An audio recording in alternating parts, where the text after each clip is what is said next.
Okay, good morning, everyone. Good morning. Thank you all for coming. Thank you. Today's topic, I think, is a very important one, very impactful one, and one that if we are to take the lessons home, we can have a measurably improved life, by way of introduction. But not only that, I think when we look at some of the subject material, the literature that talks about our subject, it makes it very clear that its centrality in Judaism is enormous. Let's talk about the verse in Scripture that says as follows. Quote, "Let me tell you, O man, what is good for you, and what does the Almighty ask of you? Only that you should do justice, love kindness, and be modest with the Almighty." It's a verse in Micah 6:8. Micah 6:8. Very good. Micah 6:8. Right. And this is, I think, very important because when you look at the Torah in general, there's a lot of details. There's a lot of minutia. There's a lot of individual little things that are important. That's what we call the tree in the forest, the trees in the forest. There's a lot of details. But when you zoom out, it seems like from the scripture, it seems like it's saying that this is really the three categories of what the Almighty really wants from us. To do what's right, to be kind, and to be to be modest. That's one example. We have another example in Deuteronomy. Now, O Israel, what does the Almighty ask from you? To do team. Sorry, I'm going to mix up with my scripture here. Either way, this seems to tell us that one major pillar of Jewish responsibilities that we have is to be kind or to love kindness. That's Exhibit A. I'm sorry? Well, give me the Chassidim Moret in a second.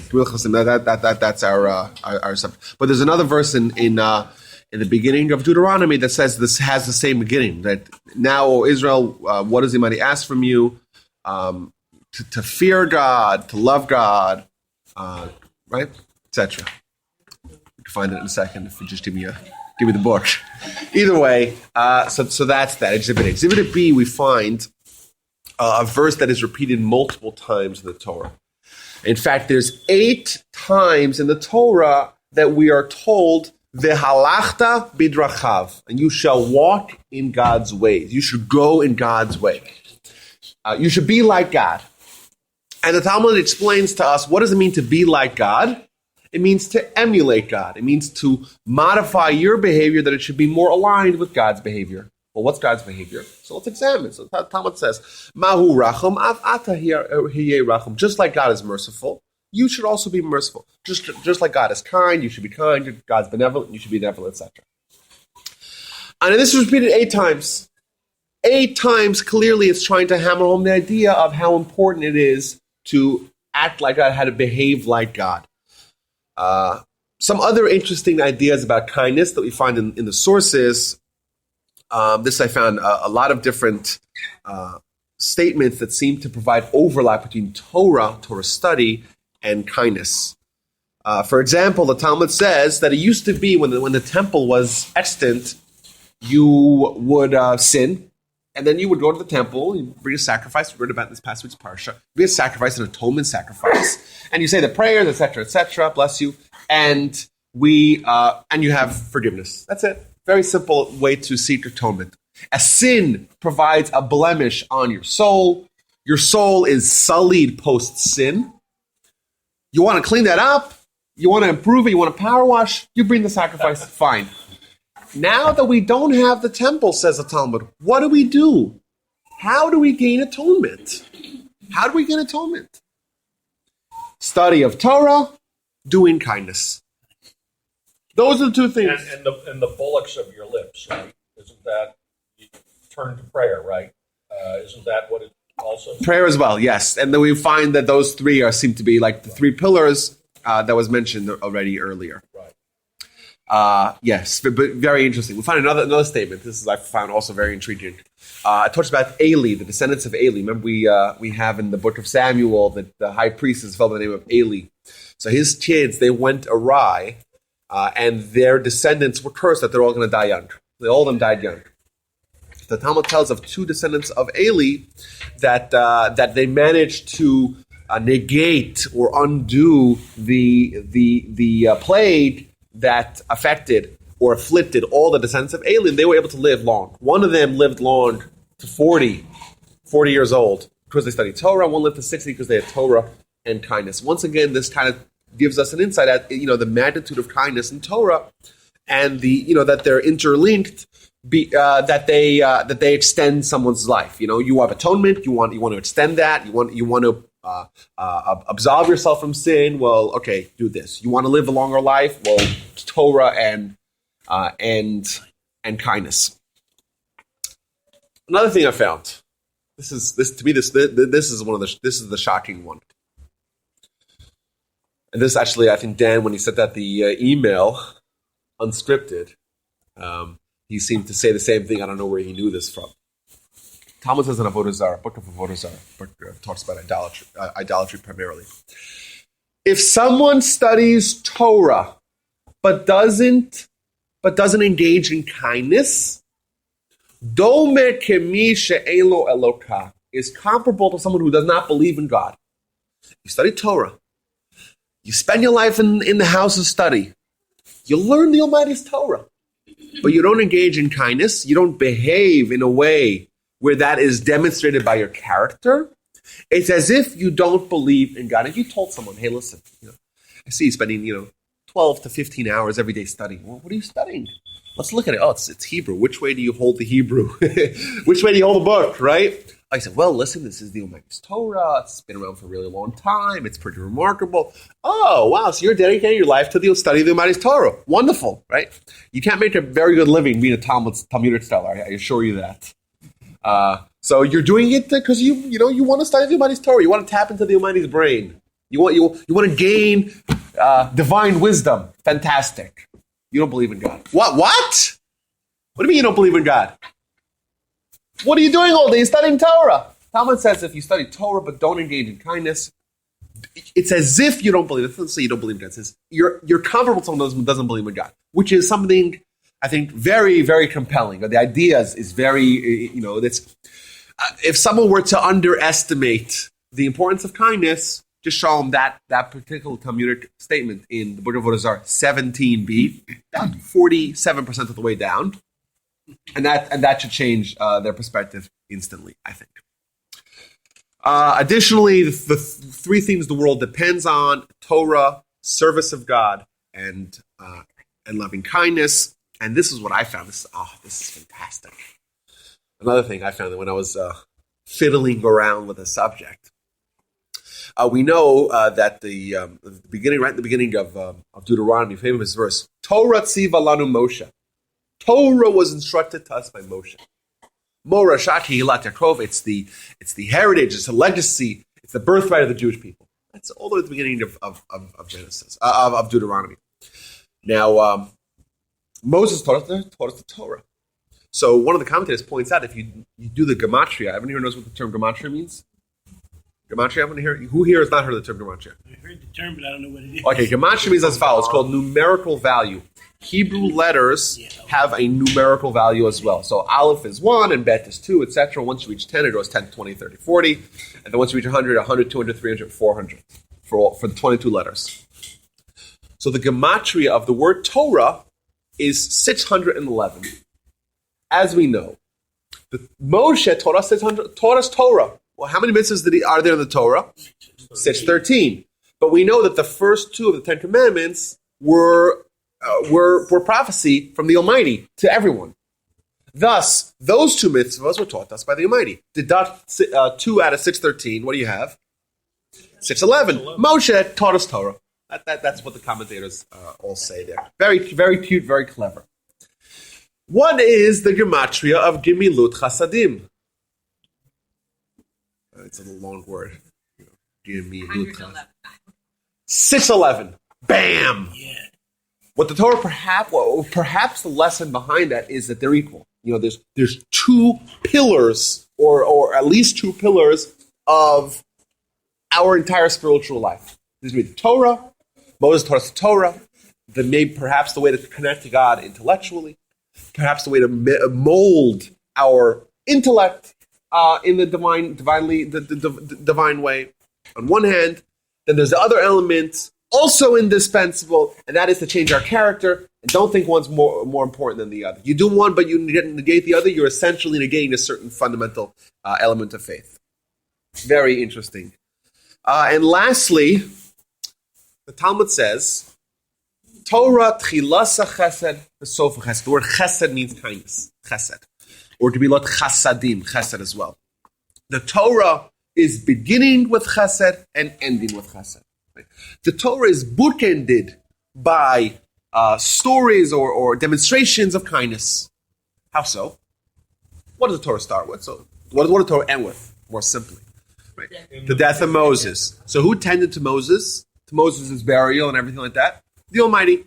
Chesed. We know that kindness is perhaps one of the best way to do kindness. Talmud talks about chesed shel emes. True kindness is kindness with a dead person, right? To tend to the dead person, right? To take care of them, prepare them for burial, to go to the funeral, to eulogize. That is a kindness that you do with someone who you know for sure will never reciprocate that kindness. That's called true kindness, unadulterated kindness. You cannot mix in any other feeling. Well, maybe the descendant. Okay, fine, but the kindness that is done directly with the dead person is called true kindness. So God, the Almighty did kind. The last thing we find in the book is the Almighty tends to Moses kindness. What's the beginning of the Torah? In the beginning. Okay, so this is interesting. This doesn't go to in the beginning, right? And we know the world was built with kindness. It doesn't seem to pick out that one. Interestingly, what it does talk about is God preparing or giving Adam and Eve clothing of leather. Right? They're walking around. They're naked. They're hiding from God. Adam and Eve in the garden in the Garden of Eden. Right? Remember that wasn't that after the sin? That's afterwards. That's right. So that seems very interesting. That's considered the beginning of Torah. Well, you could say simply, well, it's towards the beginning. It's the beginning, first few chapters in Genesis. It's a very interesting point that you're bringing up, Steve. It's not the directly beginning, but for the sake of this Talmudic statement, it says the beginning and the end of the Torah. The simple answer is what I said. Well, it's close to the beginning. It's one of the very first episodes. Not the first, one of the very first. Or there's perhaps something deeper, and I think that's something worthy of pursual. Yes? I thought going to a funeral and the shiva is more for the people who survive, not for the dead person. Well, the Talmud has a whole discussion about that. Is it Yikra Dechaya or Yikra Demes? Whole debate. Is it about honoring or encouraging the live ones, or about honoring and memorializing the dead one?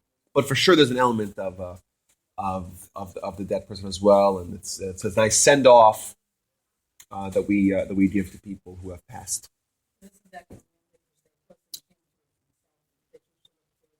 Right. Yes. But the point being that it's a kindness that you cannot do it with seeking anything else other than the kindness. That's why visiting the sick is regarded so highly. I remember. Well, it's not quite the same because they could get healthy and. Right, but isn't visiting the sick one of the? Yes, it's one of the beautiful. Yeah, one of the most important things about kindness. Kindness is a generality that has in it all interpersonal mitzvahs as well. So one of them would be visiting the sick. Who was the first to visit the sick? First documented visitation of a sick person. I wanted to say Jacob. Anybody? Very first time someone sick was visited. After Abraham, right? The beginning of Lech Lecha, God comes to visit, and Rashi just tells you right in the spot, God came to visit the sick. And then what happens? The second God comes. What happens the instant God shows up? Who else shows up? Was that where the three men? Three travelers. What does Moses? What does Abraham tell God? Can I wash your feet or something? Wait a second. No, that's not. No, I'm not going to tell you. That's what Abraham tells those three people. Food. Abraham tells God, "Wait a second. I want to go tend to these people. Stick around. I want to go tend. I have something very important. I see three idolaters, three pagan worshipers coming here. I want to give them some food." And then in Jewish sources it says that this is a lesson that was taught us from Abraham. It is greater to bring in guests to your house, to welcome guests, is greater than even having prophecy, which you scratch. It's a head scratcher. This is the first time we have. And Christians sometimes use that incident as a way of depicting or foretelling the Trinity. They say that was three angels or three. Well, there's three angels as well. Yes, the Christians use a lot of. Right. Okay, but that's also very interesting. Remember, this is the first time that Abraham, at least, has recorded prophecy. This is the first time we see Abraham as prophecy. Could you imagine? Your whole life, you're defending an idea. You're basically contributing your life to this, to God. And you're going against the grain, and you're just a pioneer of spreading this idea. The pinnacle that someone that a believer of faith can have in their life, the highest experience someone could possibly have is prophecy. And you finally get the prophecy, and what does Abraham say? Excuse me, there's three idolaters here. I got to take care of them. Wait, give me a second. I'll be right back. I'll be back. Right? I'll be right back. Can you imagine? And the Talmud says, you know what? Welcoming in guests is a more transformational activity than having prophecy. Remarkable thought. Either way, the Torah begins with kindness and ends with kindness. What does that tell us about the body of the Torah? That kindness is very important. If it starts with something and ends with something, perhaps that's the overarching lesson. Yeah.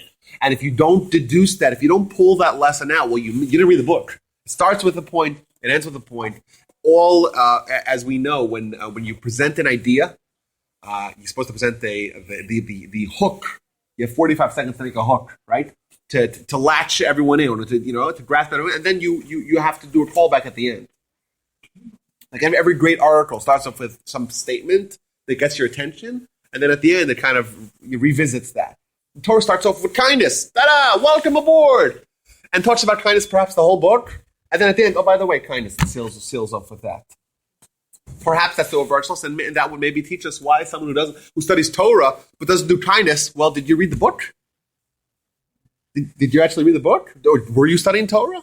Or were you just trying to study Torah for your own intellectual achievements or pleasure?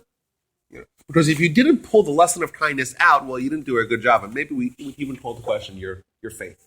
If you really had faith, it was alive, it was real, you would have certainly deduced the element of kindness from it. If you didn't, perhaps we could call that into question. So that's kindness. We see the paramount importance of kindness. It's so central. It's one of the pillars that holds up the world. It's the quality that is demonstrated by Abraham and Moses, as we will see. And it's something that we should really take some time to look at. Kindness is really important. However,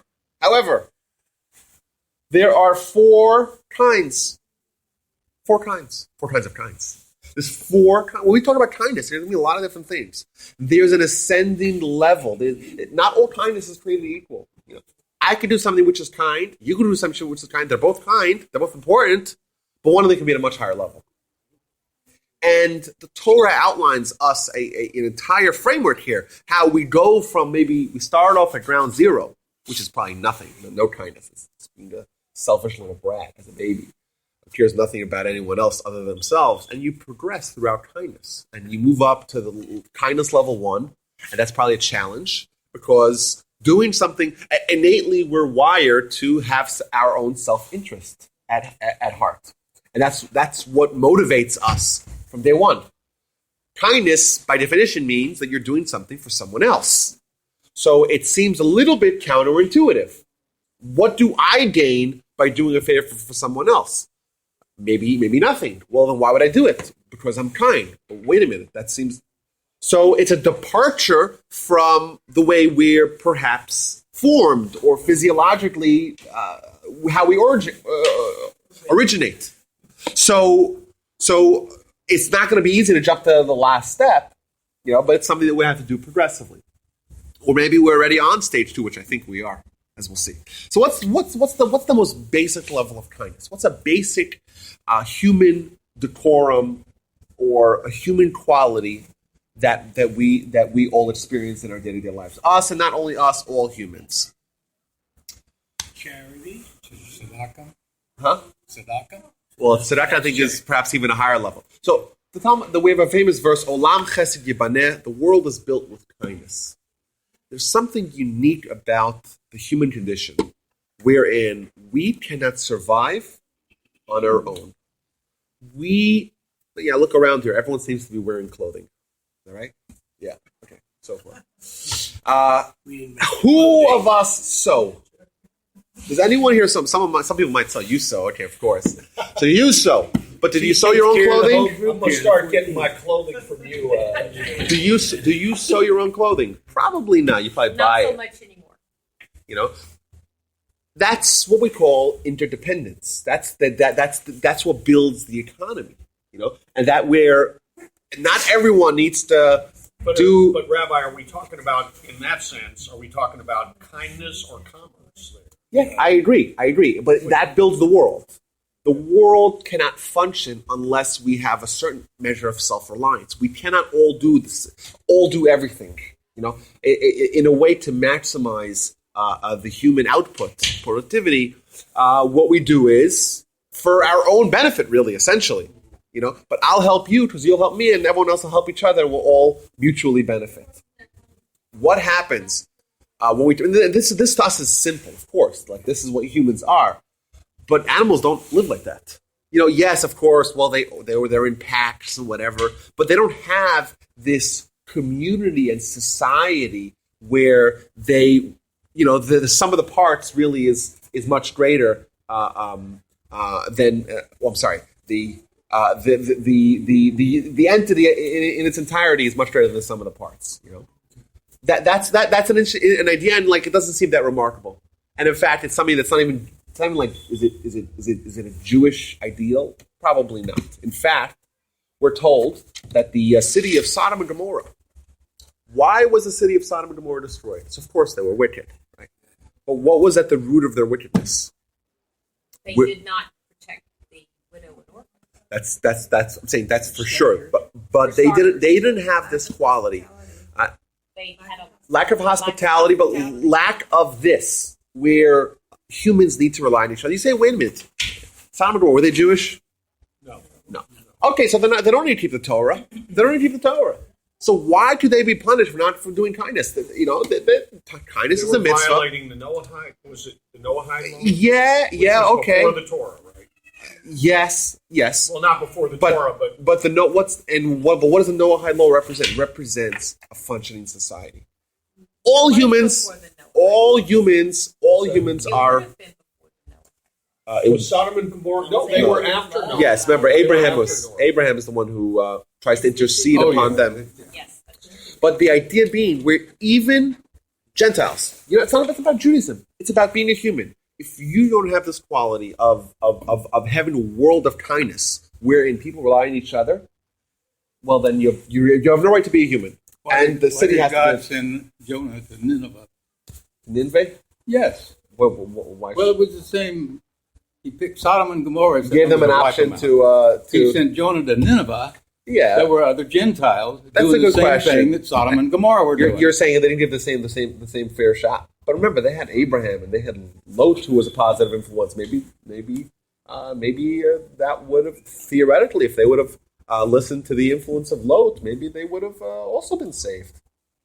Remember, Abraham tries to intercede upon their behalf. They had this one glimmer of hope, and maybe they just couldn't do it. Interesting.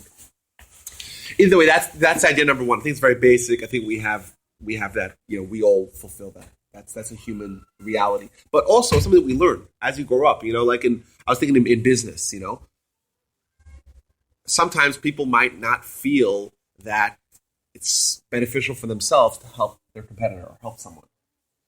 But usually you find that the people that are most successful or most likely to succeed are the ones that are very willing to help, because then others will reciprocate, and it makes it better for everyone, and then everyone wins. Especially the people that are the ones who are magnanimous in their helping others. Do you find that, Steve? It's yes, true. I was about to say. I can hear you. Most of us here probably have heard of Zig Ziglar. I was thinking of Zig Zig Ziglar. Ziglar, one of his trademark his slogans is fundamental token. you can get everything in life that you want if you help enough people in life get what they want. Exactly. That's Well, there you go. in my head. Huh? I don't know. Zig Ziglar? He was a motivator. He's He was a dead now, motivational but he was a speaker. very famous motivator and yeah. And now his son Tom has taken up with his father. And he's a very spiritual, was a very religious. He did most of what now he's Christian, but he based it on God's law. So that's level one. Very interesting. Thank you for that. What's number two? So we talk about that being a human. Number we talk about being a human condition. We find the Talmud very interesting. I'm going to talk about three characteristics of Jews. Three characteristics that are Jewish in nature. What's that? Anyone heard of this? Three characteristics. The Talmud says if someone does not have these, they're not from the family of Abraham. Right. If someone does not have these three characteristics, well, you question whether or not they're Jewish. Very interesting. There's a Talmud in Yevamos, I think it's 69a. Baishanim, Rachmanim, Gomlei Chasadim. Baishanim means they're bashful. They're not the rah guy dancing at tables, and that's not the typical Jewish quality. Number one. Rachmanim, they're merciful. Jews are not cruel. Cruelty is something which is anathema to Jews. And lastly, is that they do kindness. They do kindness. Like, Jews are kind. They say, wait a minute. What does this mean that this is a Jewish quality? Like, where do we just get this from? It seems to be hereditary. It's like it's something that Jews have inborn. Well, how do we get this? Where did we chance upon these qualities so much so that they're so prevalent amongst Jews that if someone doesn't have that, you got to question whether or not they're even Jewish. So we find very interesting that the Talmud, is the very first documented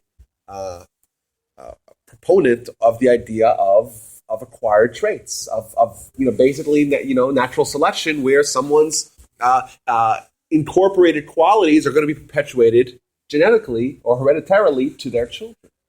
But it can't. I mean, with all the conversions and things, you can't really say that. Okay, so yeah. So that's why if you're studying the Torah, they right? can learn, but what is it? What does it say? It says someone who does not have these qualities, we question whether they're descendants of the patriarchs. It does throw that little curveball in. But yes, even converts. What attracts a convert to Judaism? That's what I like to Not as many things that apparently attract a convert to Christianity. We were the one that said, it's so much more difficult to be Jewish than Gentile. Yeah, so obviously because we're much more demanding for sure. Yeah. Either way, we find in the medieval commentaries, the Ran, he goes on for pages upon this whole idea where someone incorporates within themselves a certain quality. Like if you work on Musa, we're talking about Musa a lot. So, or kindness, or patience we talked about a few weeks ago. Someone works on their patience, works on their anger, curbing their anger. What happens to their kids? Right? You see hot-headed families, and you see families where everyone's meek and everyone's quiet and everyone's docile. And then, it's clearly something where not only physical and perhaps intellectual traits are hereditary, but also certain temperaments and certain character traits are also transmitted. So there's this whole essay written by the Ran, who's a 12th century medieval commentator, where he talks about this idea where someone in their activities of working on their qualities, that changes something. He talks about the different secretions within someone and the breakdown of those secretions and how they're manifesting their qualities. And there's a real, measurable change in their makeup that their children will acquire. So we talk about Abraham, Isaac, and Jacob and what they represented and the qualities that they acquired and thus perpetuated to their children. And even us today, we're talking about 100 and maybe 7 or 8 generations since Abraham. You still can sense that Jews are different because of the qualities that Abraham, Isaac, and Jacob incorporated into their lives. We find in the book of Chapters of Our Fathers. Chapters of Our Fathers. 10 generations from Adam to Noah, 10 generations from Noah to Abraham. Okay, fine. So you count the generations, you go to Genesis, you count, okay, Noah had this child, and then his child, great-grandchild. Oh, Abraham, fine, fantastic. 10 generations from Noah to Abraham. The very next Mishnah says as follows. There are 10... Abraham, our forefather, so it adds another description, another suffix to his name. He's no longer Abraham. Abraham, our forefather, was tested with 10 tests. So the commentaries ask, why does it suddenly change Abraham from being just Abraham, 10 generations from Noah to Abraham, to 10 generations from Noah to 10 tests? Abraham, our forefather, was tested in. And the answer, because the tests that Abraham was presented with, the challenges that our forefathers had to overcome, that incorporated into their DNA, so to speak, and that was passed on to their children. Thus, these tests, with regards vis-a-vis these tests, Abraham is not just Abraham, he's Abraham, our forefather, because we connect to him via these tests. We are living examples of his overcoming of these qualities. We talk about Isaac, right? So Abraham and Isaac, they were faced with the binding of Isaac. Isaac says, I want to give up my life for God. Martyrdom. Jews have excelled at martyrdom throughout the generations, which is obviously unfortunate, and it's actually reflective of the kind of environment we live in. But you look at the history of the Auto de Fe's in Spain and Portugal, and the history of the pogroms, and just the very long history of martyrdom that we have amongst our communities. And you wonder, like, giving up your life is a big deal. It's a big deal. Yet somehow Jews have, throughout the centuries, been very, receptive is the wrong word, but very heroic in their martyrdom. Where does that come from? Perhaps that comes from Abraham and Isaac saying, Abraham saying, I'm going to give up my life for this idea. Isaac following suit. And that was incorporated into their DNA, and thus we have it today. And we don't know because remember, when you have your own perspective, you can't imagine anyone else having a different perspective. I'll talk a little more about that later. But where does it come from? It comes from our forefathers instilling this passion, this belief that is so strong that we're willing to give up our life for it. And that doesn't make any sense. It doesn't seem so super logical, but that's something that we have, and we're very proud of that. We got that from our forefathers. We talk about it even today. Secular Jews. Jews have nothing to do with Judaism. Jews that are distant from Judaism. What do we find? What are the qualities that define the modern Jew today? Millennials, talk about just 25-year-old kids, punks with mustaches and scarves, right?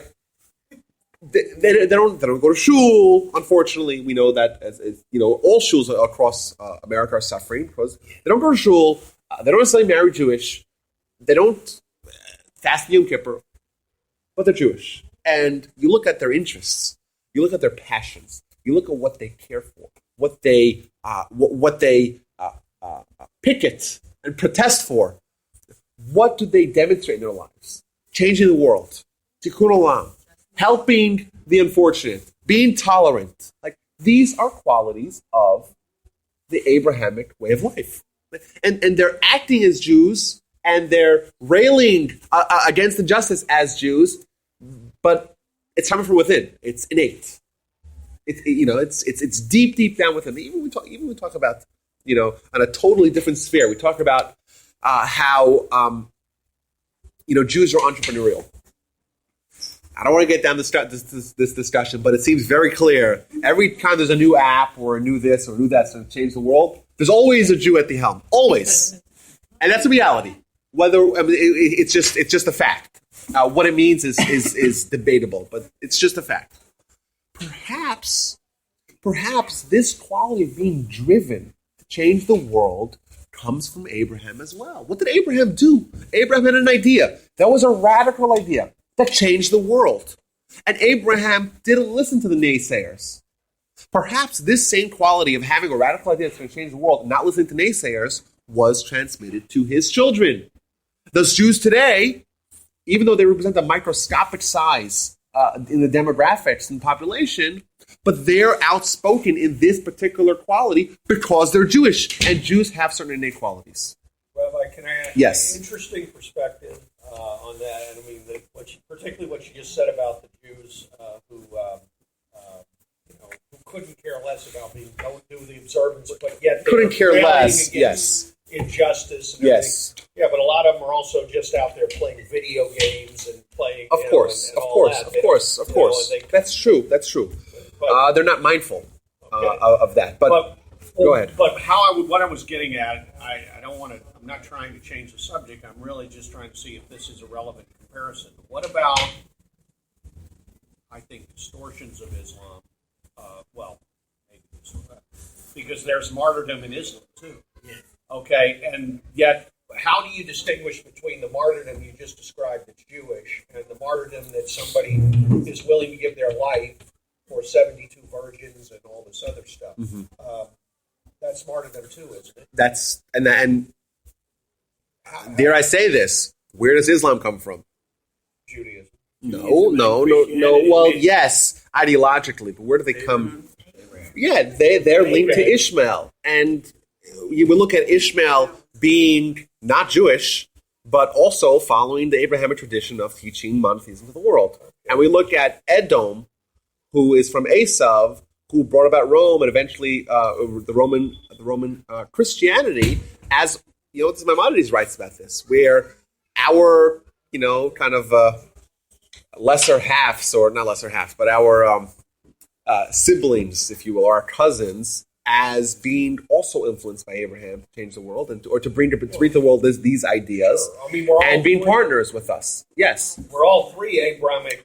Yeah, so I'm not going to say this, but it won't shock me if there's some legitimacy to that idea where people willing to give up their lives for what they believe in is something which is demonstrated by Muslims. I don't believe it's out of the question to say that. Also doing it because they're poor. So, Okay, so we can have this whole argument. So you know, where's this- the difference? I mean, are they leaving out the kindness part, or because or But remember, even Islam, they have one of the crowning qualities of the Islamic world or the Arabic world at large is hospitality. That's a big deal. That's right. Despite our can't come into my tent? Yeah, like that's a big deal in so we have our issues, of course, but I'm not willing to reject the idea of Islam, especially of Arabian Islam or Arabs in general, being also influenced by their antecedents in Abraham. But what does it say about what does it say about Islam? Oh, not Islam. So what does it say about Ishmael in the Torah? He is going to be made into a mighty nation. and that's right, but he's also a total lunatic, right? He's a para Adam. He's just a wild person. He's wild. He has Abrahamic qualities, but they're not harnessed. He doesn't have something went awry. He's a little bit too much out there. He's wild. He's violent. Okay. Yeah, but I do accept that as him as the qualities of our cousins also being influenced in somewhat of a more moderate way by this idea. Yes, go Is ahead. martyrdom considered a good quality? A good quality. Well, I'm saying it's kindness. listen, it's the kind of thing where we hope to never be presented with a situation where we'll have to choose between God, our faith, Torah, and our lives. It's very unfortunate. However, But that's part of Jewish history. oh yeah. So you're right. So we look at Maimonides. Just wait, how does he start off his book? He starts off his book by talking about theology. 4 chapters in theology. Right? What do we mean by when we say God? Description. What do we talk about? Theology. 4 chapters, and that is under the heading of pillars of the Torah, foundations of the Torah. Yesodei Torah. Right? Obviously, it's the first because it's the most important. What's the very first thing he talks about? You got to believe in God. Okay. What's the very next thing that he talks about after God? Chapter number 5 in Pillars of the Torah is Kiddush Hashem, right? Which means sanctifying God's name, which is the epitome of, or just the apex of what a human could do in their responsibility. We talk about tikkun olam as fixing the world or being demonstrating to the world that God exists. The greatest way we could do that is by sanctifying God's name. And the highest level of that would be where someone actually dedicates their entire life to this idea. And he talks about, the great Jewish heroes who gave up their lives for what they believed in. Yes, we would like to avoid that. That's a very bad situation. But those are the heroes that have taught the world the most about God, and thus, yes, it's this situation where we hope to never be, but we declare every day in the Shema that we'll love our God with all our soul, even if it takes our soul away from us. So Rabbi Akiva, the great hero of the second century, right? What did he say? He said, "Hey, if Hadrian tells me I can't study Torah and I can't teach Torah, what do I tell him? I say, listen, a Jew without Torah is like a fish without water. I'm teaching Torah anyhow." And what did they do to him? They punished him, or they killed him. They executed him in a horrible, gruesome way. But who's Rabbi Akiva today? What does he teach us today? And what did he say at the time? At the time where he's being flayed alive, right? What do they tell him? Well, what's he telling his students? He's so delighted. I can finally fulfill this wonderful mitzvah that I have declared every day to love God with all my soul. So yes, of course, it's tragic, but on the other hand, it's a great manifestation of sanctifying God's name. Either way, this is stage 2 of our kindness, where our kindness is not only something we do to just coexist. It's a positive quality that we have embedded within ourselves that naturally, innately, Jewishly, we do good. We do charity. We have charitable organizations. We help fighting injustice, helping the poor, etc. Number 3, kindness. Why do we do kindness? What's the motivation behind kindness? So it could be in multiple levels. We could do kindness. Well, listen, someone else has a need. So I see another human who has a need, and I want to help them. I see some community that needs help. I want to help the community. I see a country in Africa that's suffering. I want to help them. It could be very much an interpersonal thing, a caring of one human for another. That's fantastic. I'm not trying to belittle that at all. However, the motivation of why we do kindness can be uplifted to a higher level. We could do kindness because it's what God wants. Wait, what's God have to do with this? We're talking about 2 people, right? We interact with other people. Yes, but the Torah tells us God wants us to do it as well. If we take this motivation of why we do kindness and take it from being just about helping people to fulfilling God's wisdom or God's instruction, we elevate the kindness from being merely something that's societal to something which is fulfilling the will of God. It takes it and it transforms. So I'll give you guys some idea here of what I mean here. Honoring parents. 10 commandments. Commandment number 5, honor your parents. This is a mitzvah that makes sense. In fact, it makes sense more than any other mitzvah. Who does more for us than our parents? Absolutely nobody. Absolutely nobody. Thus, it makes sense when someone does, the law of reciprocity tells us, if someone does good to you, it makes sense to do good to them. And in fact, who do we find in the scriptures that excelled at honoring parents? Esau. Esau was remarkable in honoring parents. He would go out and, commit sins of atrocious sins, comes home and he's there with his father. And we thought on this, we thought, Abraham. Esau even superseding Jacob, his righteous brother, in kindness, in honoring parents. What were Esau? What, because he hunted? That was. It says that the Talmud says that he committed really atrocious sins like rape, adultery, that's not murder. In the Torah, is it? Well, it's referenced in the Torah. It's not explicit in the Torah. Right. All right. Esau comes back from the forest and he's tired. He's weak. Right.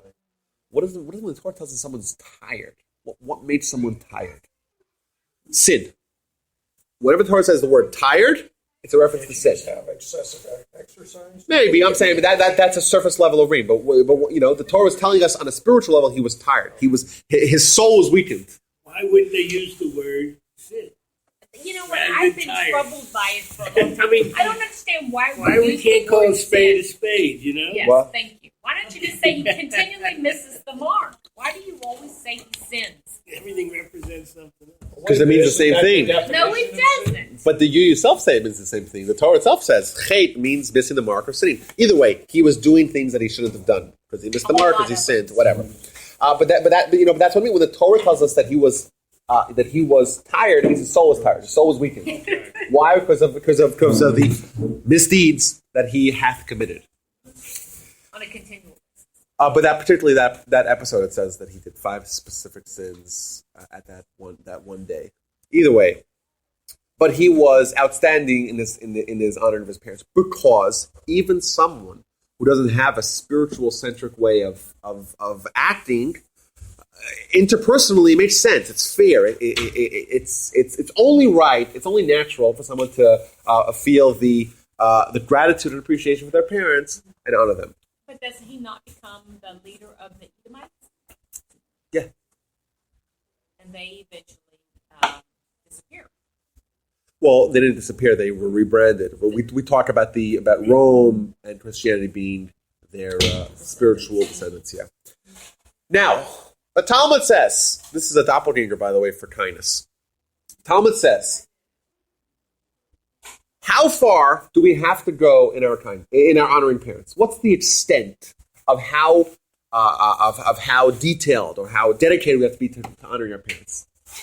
So it says, as dedicated as Dama ben Nesina, this Gentile whose name was Dama ben Nesina, who lived in Ashkelon, he is the model he is the paragon of honoring parents. There were stories about his father. He had tons of money, or he had a great business deal, but his father was sleeping on the key to the safe, and he didn't wake up his father, so he gave up on the big deal. And another story that he was once sitting with the honored people of Rome, and his mother came and started spitting at him, and she took his money and wallet and threw into the ocean. All these stories, and how he didn't embarrass her.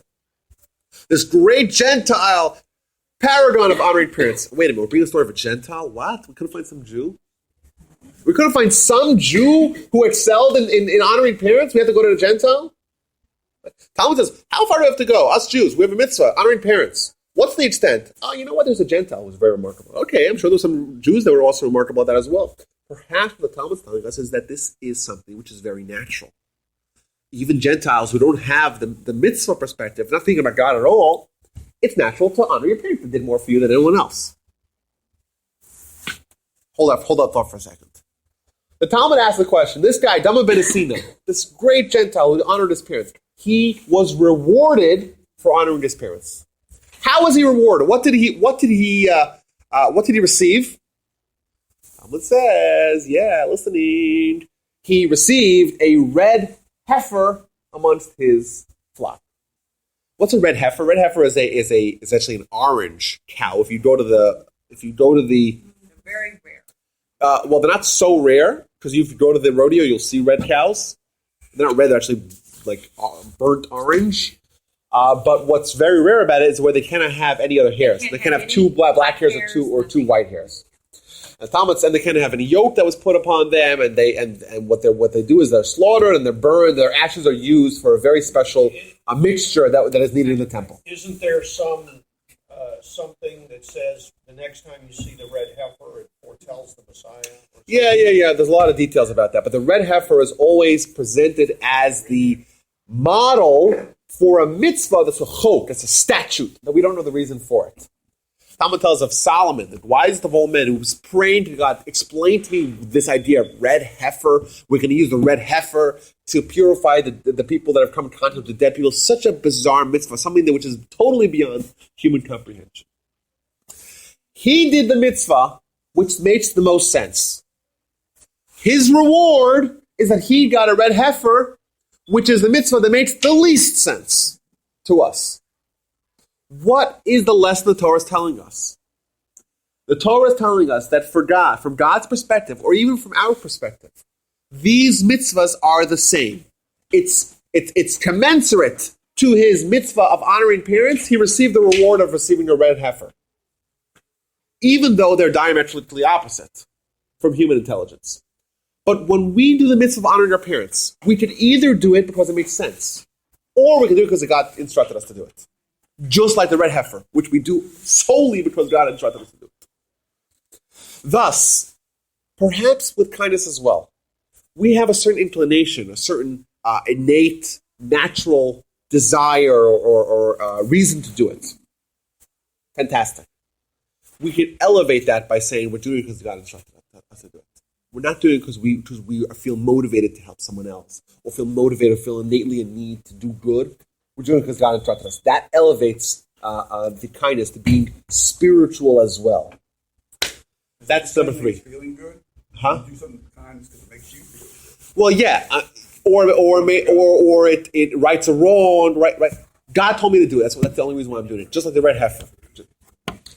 Moving on to the last one. What's the highest level of kindness? What is the kindness that is totally transformational? That's going to change our entire perspective of life, and it's going to be this catalyst for growth. Giving your life for somebody else? Yeah, well, that's a very high degree of kindness, but it's not a different kind. It's not a different kind of kindness. It's just more of a dedication towards the kindness. It's more kindness. It's not a different kind. Burying the dead. Well, that's also burying dead is yes, but what's an idea or a Doing good for the sake of doing good. Okay. Let's talk about this a little bit. Is anything that we do absolutely Oh, we've had this debate. Oh, okay, sorry. This has been debated ad nauseum. Altruistic. There's always a self-serving. Maybe you said it. Yes, go ahead. Because we want to emulate. I'm looking for a kindness that changes a person entirely. It's a transformational, we call it paradigm shift, where you're one human, you're now a different human via kindness. Let's see how that works. You guys are saying examples of kindness. I'm talking about on a deeper level. Understanding your own divinity. You guys are being too spiritual for me. Let's dumb this down for people like me. Let's look at some examples of kindness and how the Torah presents it, and see what the idea being, and how perhaps this could be create a shift, a transformational shift in who we are as humans. That's what I'm looking for. Not examples of kindness. From the fact that we all have a spark of the divine, right? Well, we are divine creatures having a physical experience. Right. Okay. I know the highest form of tzedakah is giving an ounce. Right. That's fantastic. That too. That's right. Yeah. Or giving up your life, or all the examples that were there. But I want to look at technically what happens to a person when they have this level of kindness. Let's look at some examples here. So we find, obviously, Abraham. Let's put Abraham aside for a second here. But Abraham has a son, Isaac. Isaac never leaves Israel. Isaac is the only one of the forefathers that never leaves Israel. With Abraham being born outside of Israel, coming to Israel, Isaac being born and remaining his entire time in Israel. God tells him he cannot leave Israel. Jacob is born in Israel, but obviously travels out of Israel multiple times. Right? Once to go find a spouse, and then once to go to Egypt towards the end of his life. So Isaac doesn't leave Israel, but he needs a spouse. And Abraham tells his servant Eliezer, "I want you to go swear to me." Right, the whole thing. Go to my family east and find a spouse from my family for Isaac to marry. So he travels, and he got the 10 camels. Talked about the camels last week, right? The camels. Oh, that's anachronistic. Oh, no, it isn't. We proved it. No, you didn't.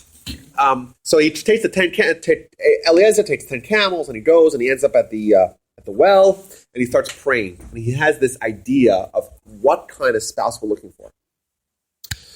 And what does he say? He says, "I want the girl. I'm going to do a test for the girl. Go ahead.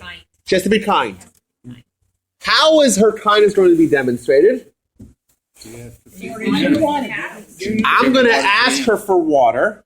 Yeah. Give me some water. And she's going to say, I'll give you water, but also I'll do something that you did not ask me to do. I'm going to feed the camels. And indeed, what happens? Rebecca comes out and she has the little pitcher and she goes and he walks over to her. He seems to be drawn to her and he says, give me some water. She says, sure. She gives him water and he says, oh, by the way, I'm not giving you water. I'll give the camels water as well. And she runs back and forth, feeds all the camels. Fantastic. He gets all excited. He gives her all the jewelry. And then he says, well, whose family are you? And he's like, oh, I'm actually the family of Abraham. I'm the daughter of Besuel, who's I'm Isaac's actually first cousin. And he's fantastic. He thanks the Almighty. And then he goes and the whole episode back and forth. But this was the one criteria or the one test that was provided to Rebecca. And once she passed the test, we knew she is fit to be the matriarch of our people, one of the matriarchs of our people, and the spouse of Isaac. And she chooses. Yeah, she chooses, right. This is the one test. So there's a few ways to go with this. The simplest way is, listen, Abraham is a family of kindness. Jewish people are built in kindness. Really important that she has kindness. That's one point before we even get started. Okay, granted. What kind of kindness was he looking for? What was the definition of the kindness that Eliezer was seeking? It wasn't what we would call kindness of just doing good for someone else. It was a perspective that he asked her for one thing, but he really wanted something else that he did not ask for, but he could. She would only see it if she had that perspective. I see someone who asks me for something. If I have my perspective on life, if I'm self-centered, if I focus on myself, if I don't imagine life in someone else's shoes, if I don't ask myself what do they actually need, if I just am presented on a face value, you need some water? Oh, sure. Here's some water. Give him the bottle of water. Fantastic. That's not a kind person according to the Torah. A kind person is someone who has a vision of life of someone else.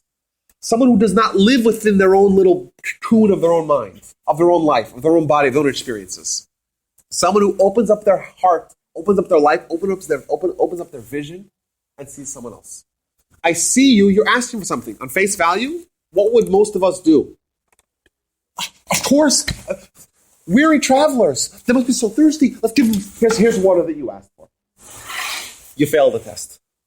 You fail the test, not because you're a bad person, but because you don't have this transformational quality. It's more than that. It's a vision. It's a way of life. It's a perspective where it's not just you treat the information not just as it comes, but you see what someone else is going through without even being told about it. What's yours is yours, and what's mine is yours if you need it. Or I see what you need. Yes.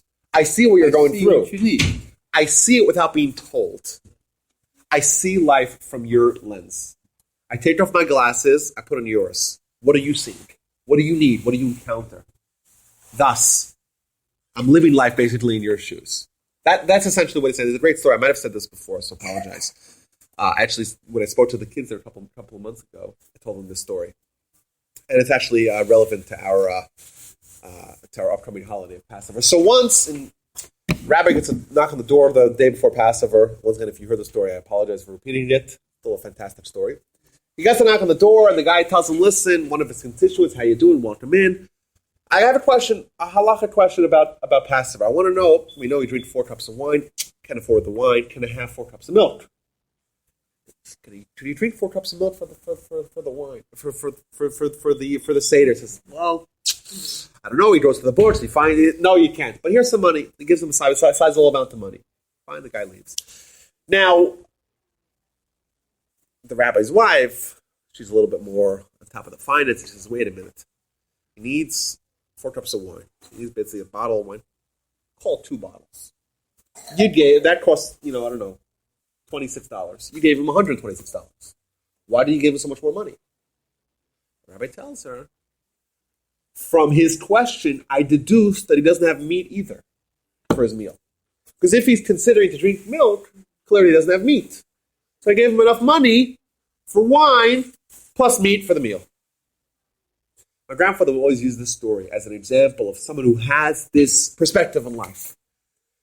Not being told the guy doesn't have meat, just being talked about is the wine. That's all that was presented on the surface level. If we have this transformative quality, we don't just take the information and see it from our perspective. We see it from their perspective. We analyze the world with someone else's perspective. We really get into the nitty-gritty of what someone else is going through. We ask ourselves, what does this person really need? If we have that, then we see it's clear he doesn't have meat. Of course I gave him money for the meat. His wife says, wait a minute, he asked for wine, give him wine. He says, no. He asked for wine, but I can tell that he needs meat as well. That's an example of kindness that is transformational. It's just a different way of seeing the world. We are born as little kids. All we see is ourselves. All we care about is ourselves. All we focus on is ourselves. If I want something, that's all I care about. And I'm going to scream to it until I get it. You know, when we relate to another, as an adult, yes, go ahead. When we relate to another person, you're always thinking of not necessarily in kindness, but just in general, you're thinking of their perspective. Hopefully. Even if you disagree with them, you're thinking about, Yeah, but thinking about an idea, things from their right? perspective. Thinking of an idea is different. This is a deeper level. It's thinking of what someone going through, their life. I'm digging in much deeper. Not just we're having an argument. Okay, let's hear your perspective. It's more than that. I see someone. I say, why are you in a bad mood? How can I help you? We all know. Have you ever had the feeling of being in a rusty mood, but no one notices? You're like, someone should ask me. Like, look at me. My face is like just. I'm in a miserable mood, but no one seems to care because people are living in their own lives and they don't even notice someone else is going through some. Like asking somebody, how you feeling today? You don't want to know how they're feeling. You're just going to say fine. Yeah, you're like, it's a perfunctory nicety. You know, so that's the idea. It's not just seeing an idea from the perspective and valuing it in your own mind, in your own intelligence. It's seeing the entire world. What is someone going through? Really digging into someone else's life. Now, that's a great story about I have another story that I just heard it this week. I think it's a fantastic story. Reb Shlomo Zalman Auerbach was one of the great halachas who lived in Israel died in 1995. He was renowned for his just wisdom and sensibility. So this couple came to him. And they just had a brand new baby boy, and they had a disagreement as to what to name the child. Bris is the circumcision's upcoming. They have to find a name. The husband wants to give the name Jonathan. The wife, she tells the rabbi, "Listen, we have a neighbor upstairs who had a child whose name was Jonathan, who died. You know, in their they were 7, 8 years old. They died tragically." I think it's a bad omen, to have in the same building another Yonasan. So the rabbi considers it and tells him, okay, I agree with the wife, find some other name. So, okay, fine. A few weeks later, this husband meets the rabbi again and tells him, what's the deal? Like, someone had some bad omens. We don't believe in omens. We're Jews. We don't believe in this whole heebie-jeebie stuff. Bad karma. What does this mean? Like, what's going on? So he said, what's going to be? The kids are going to grow up. It's not about omens at all. Kids are going to grow up. You're going to be a big kid, 5, 6, 7 years old. And what's when he's time for dinner? Yonasan, time for dinner. Who's going to hear that? Neighbor upstairs is going to hear that. And her heart's going to ache. The pain of hearing her own son's name being called and her son's done. I mean, this is another great example. It's like, what would someone else encounter? The pain that is it's not even there. But someone else might be pained, and I'm thinking about what everyone else needs, not just about what was presented in front of me. A transformational way of seeing the world. Now, Rebecca was tested if she had this quality. Perhaps it was just about she's going to be the mother of the Jewish people. She has to have this transformation. That's one idea. I think perhaps in marriage. In our lives, in marriage, we're going to need this quality as well. We're going to need to see what our spouse is going through. We cannot live marriage if we cannot live and have a happy, harmonious, and integrated marriage wherein each spouse is living their own lives. They just happen to intersect for they happen to just both have a intersection. They're each individuals who happen to collide and coexist. Integration on a deeper level in marriage is contingent on each one of them a little bit compromising on their own self-view and self-focus and selfishness, and opening up the door to let someone else in. Of changing their identity, of melding their lives in someone else's lives. I had a student of mine recently text me that she just recently got married, and it seems like they're having a big Titanic fight. About what? What could possibly be? I think, first, has 6 months. He's clueless. Well, that's what you would think. What are they fighting about? What you would think. They're fighting about she really wants a cat. And he says he doesn't like cats. And she says, well, he promised me that we'll have a cat. And he says, no, I never promised. He's like, well, he said he loves cats. Well, he says, no, I didn't say that. And she says, I cannot live without cat. I have text actually. But like, it's like in the text she's saying, I grew up with a cat. I can't imagine raising kids without cats. I can't imagine. And he says, I'll give you a goldfish. Like, no, it's the... And to me, I'm reading this, I'm like, she's like, I don't think I want to have kids with someone like this. What essentially is happening is these are two people who do not have this quality. Thus, she needs a cat. He says, no cat. None of them are seeing each other's perspective. None of them are actually living life with the other people's shoes on. What happens? He doesn't really want the cat. I don't know what that... What the cat represents. Whatever, but he's not giving it to her. I told you, he was clueless. And to me, this is an example of someone who does not have even a smidgen of the Rebecca quality. Imagine what someone else is going through. Neither of them have it. One of them has it. You're not saying one is right and one is wrong. No, then none of them have it. just I don't can't think it's about the cat. I think the cat is probably just one manifestation. I think the cat could become a tiger. Yeah. Become a bigger cat, and there's more cats out there. It's not the only cat in the cage.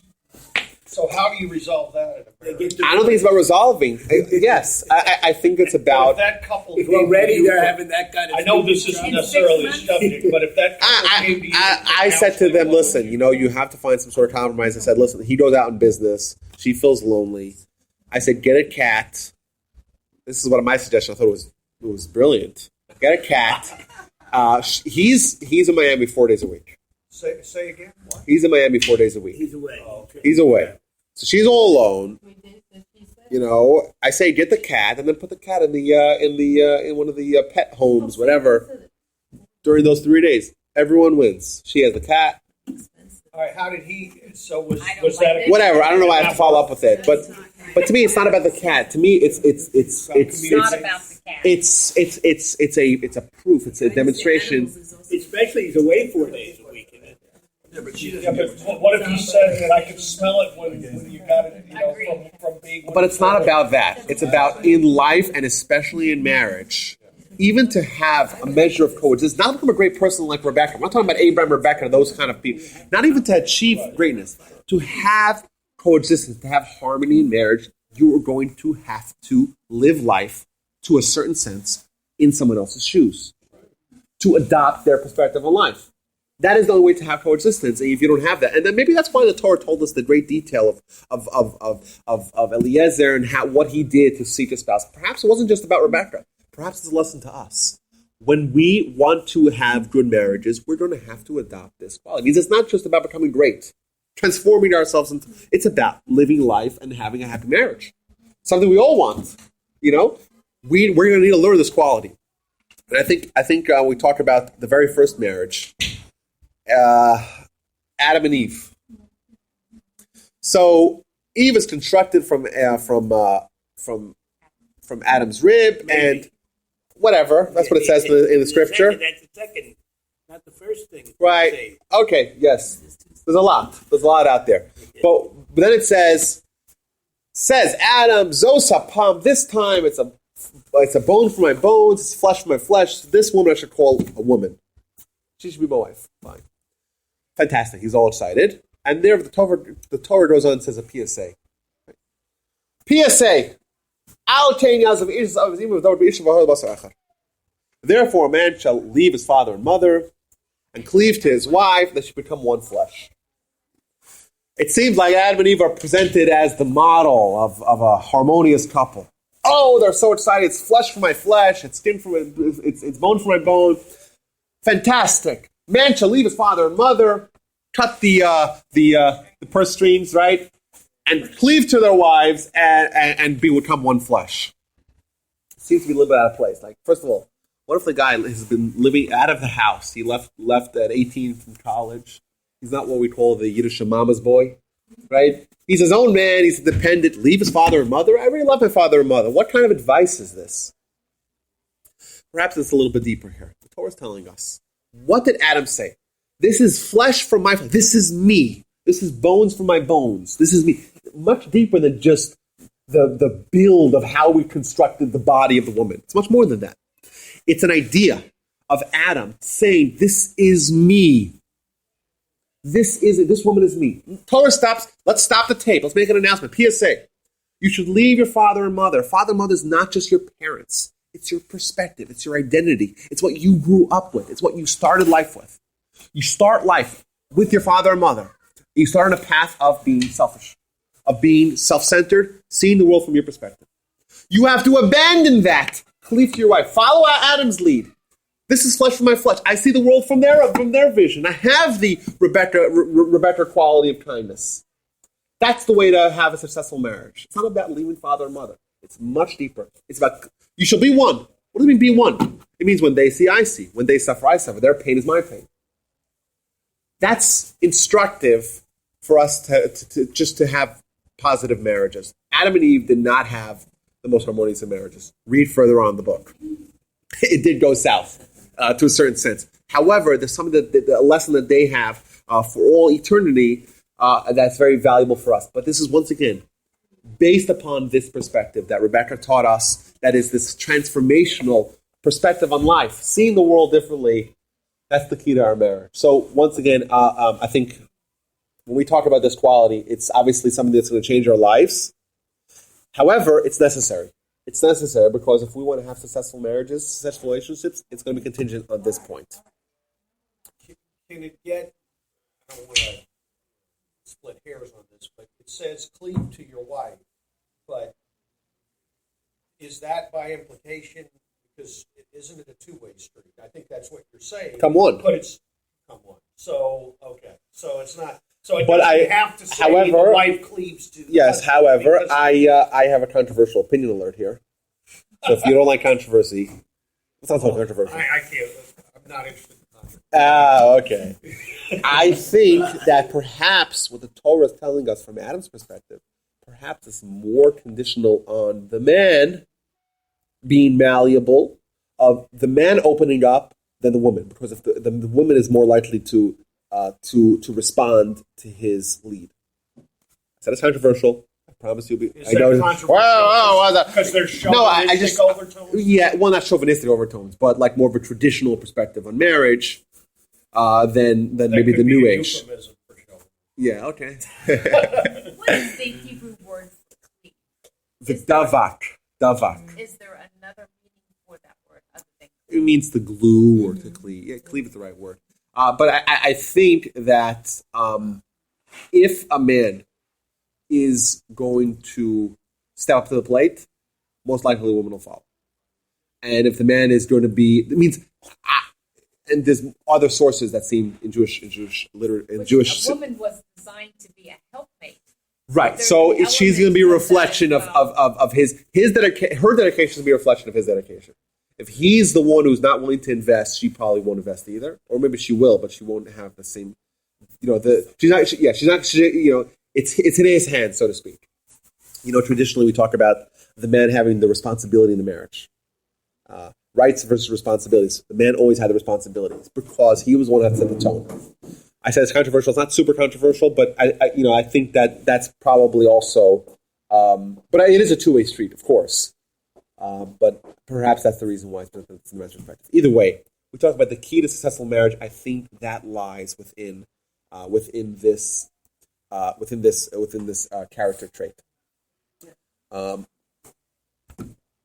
move on to faith.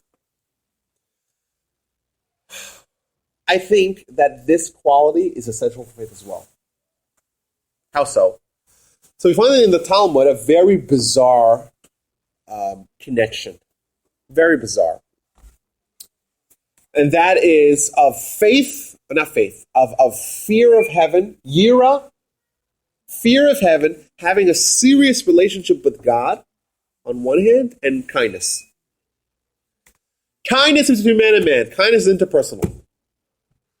Kindness is being gregarious, being ebullient, being friendly to someone else. That's what kindness is about. Yira is fear, serious, and a relationship of man to God. It doesn't seem that they have much overlap. Yet the Talmud says if you have one, you have the other. Talmud puts them in the same basket. What, pray tell, does kindness have to do with fear of God or having a serious relationship with God? So I think perhaps the lesson is as follows. Perhaps faith and kindness are both rooted in the same quality in the person. We talked about man. Man starts off life being super self-centered. When someone is in a sealed, hermetically sealed room, all they see is themselves. They don't see anything out. There's no window to what exists outside. They crack a little hole in this. What do they see? They see the entire world. The sun, the stars, the skies, the earth, the trees, everything. Right? Breaking our facade, or not facade, breaking our barriers, opening up the doors to our own heart is going to open up the world to us for everything else. When we live and focus only on ourselves, we don't see our fellow man. We don't see our fellow man. We don't see God. Kids are born with a certain hamper. Some of them get pampers as well. But they're hampered in their ability to have faith. Because when man is only focused on themselves, they don't see God. God is not on their radar whatsoever. They don't see God. They don't see man. The same thing, the same negative quality that withholds us, that prevents us, that precludes us from having faith, precludes us from having kindness as well. Once we open up the door to one, we open up the door to the other as well. Thus, faith and kindness in this phase, or this degree of kindness, in this plateau of kindness, wherein it's opening up your heart to others, that same window will let faith as well into your heart. Abraham is the father of our faith.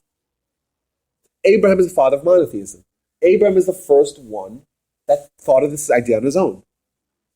Abraham is the one who eschewed the pagan, the ritualistic pagan, the polytheistic world that he emerged in. He rejected that. And he taught us about faith. And he's the one where the faith that we have today is from Abraham. The faith that the entire world has today, essentially. Entire world. The majority of the world is from Abraham. Open up the book. What does it say about Abraham? Nothing about faith, only about kindness.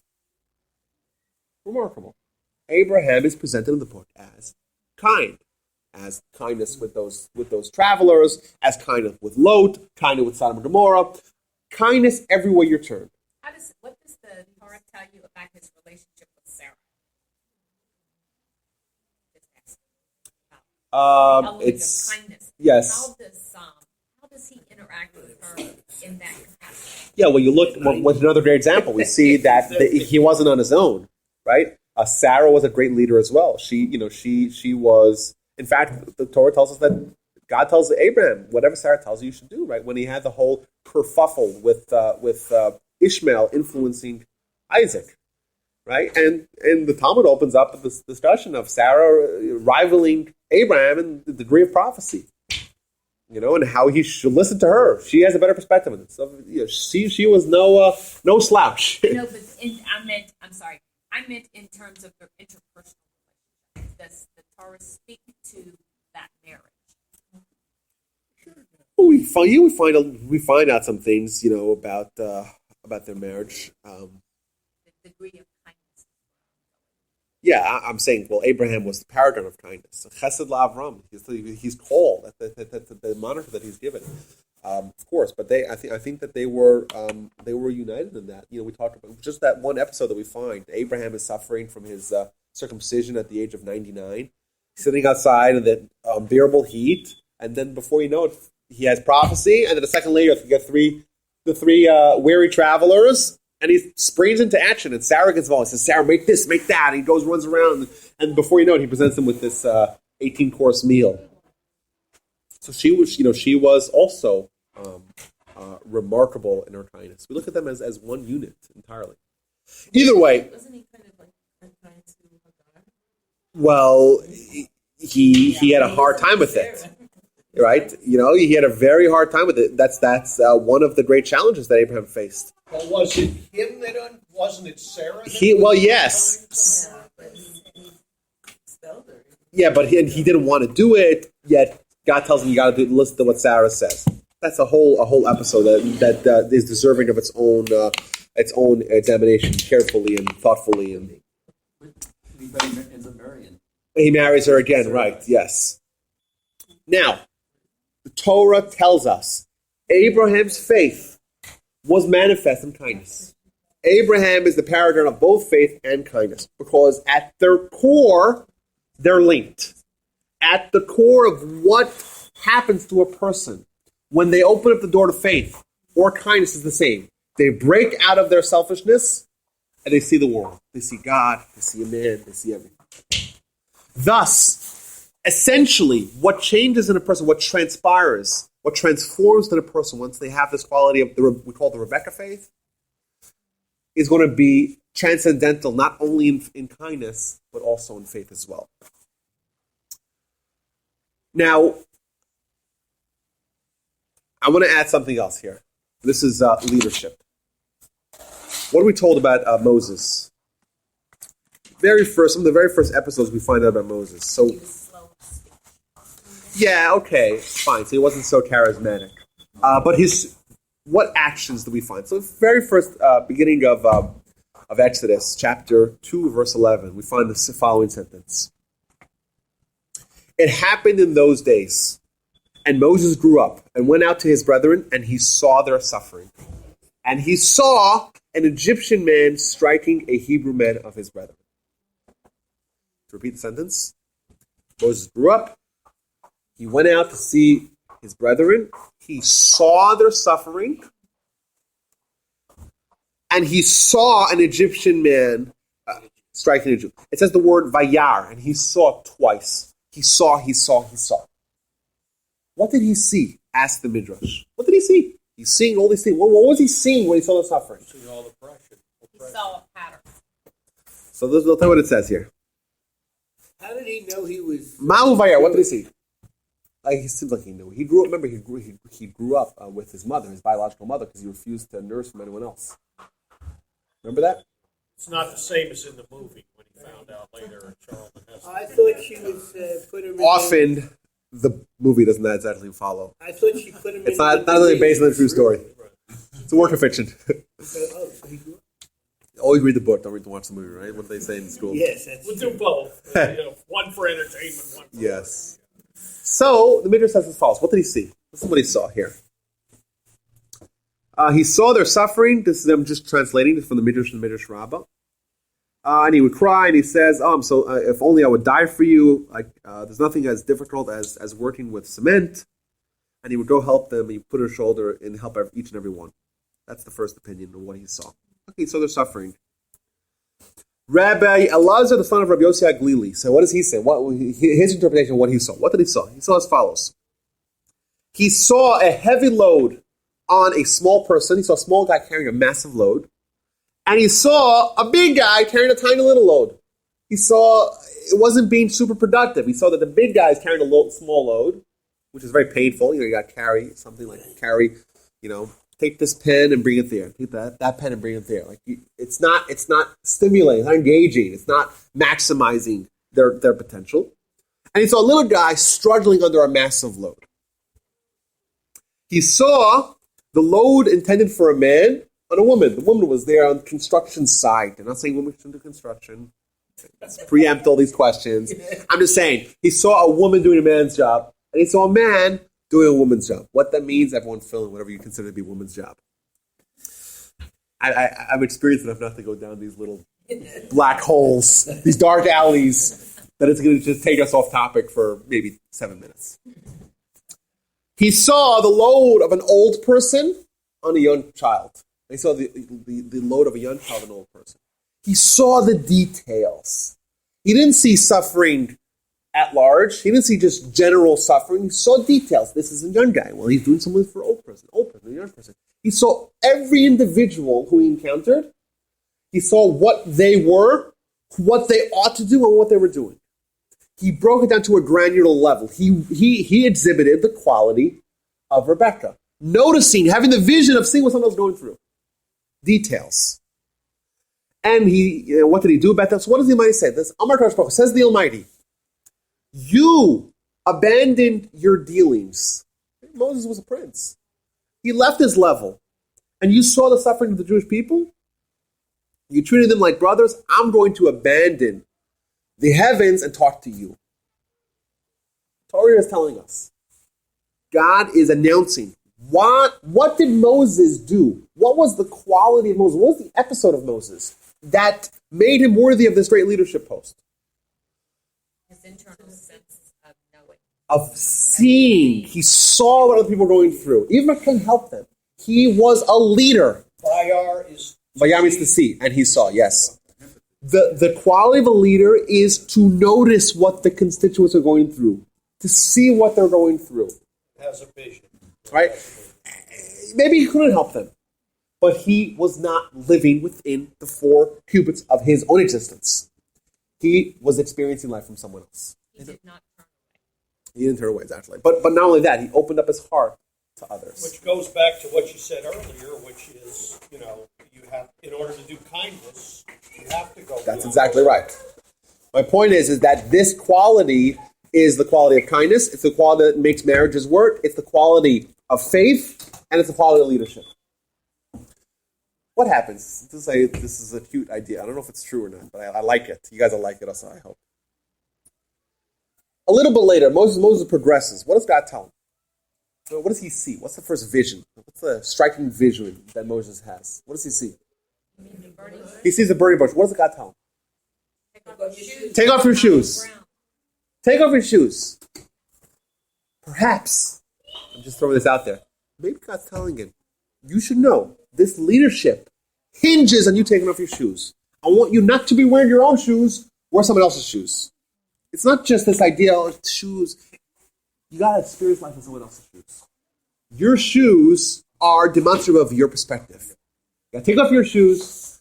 I don't know if anybody's ever tried this, wearing someone else's shoes.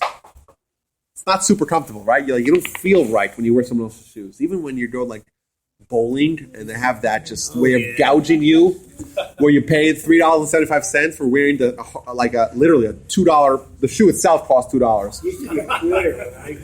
And they spray it to make sure that you don't get everyone else's athlete's foot or whatever. But it feels kind of slick and it doesn't feel right? Your shoes kind of mold your foot. Like you feel good in your own shoes, not wearing someone else's shoes. My kids like wearing everyone else's shoes. Kids like it. I don't know. Perhaps at the deeper level, God's telling Moses, you're not to start your leadership now. You should know the reason why you're the leader is because you have the quality of not wearing your own shoes. You take off your own shoes. I'm the prince. I'm walking around. What do I have to worry about? What does the prince do, right? Give them to eat. Let them eat cake. They have no bread. Oh, give them cake. That's not a leader. A leader is one who sheds his own shoes.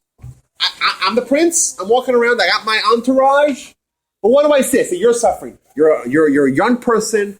You're doing an old person's job. You're a woman doing a man's job. You're a man doing a woman's job. You're a big guy, strong guy doing a little weak. You're not being maximized. Everyone of their own suffering. Each of them, all 6 people that he encountered, this is your problem, this is your problem, this is your problem. Living life for someone else. That's the quality of Moses. That's why he was on leadership. He took off his own shoes, and that's why he was selected for leadership. This remarkable quality of kindness. We're talking about kindness. It could mean a lot of different things. It's very important to have a functioning society. Without a functioning society, we have no kindness. As Jews, we're innately predisposed to having kindness from Abraham. Abrahamic kindness. And we're naturally driven to that.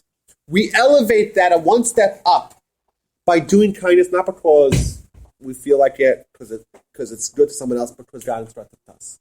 We transform the motivation behind the kindness to be not just about the other person, but be about God. We do kindness because it's what God tells us. Just like when we honor parents, for the same reason why we fulfill the red heifer.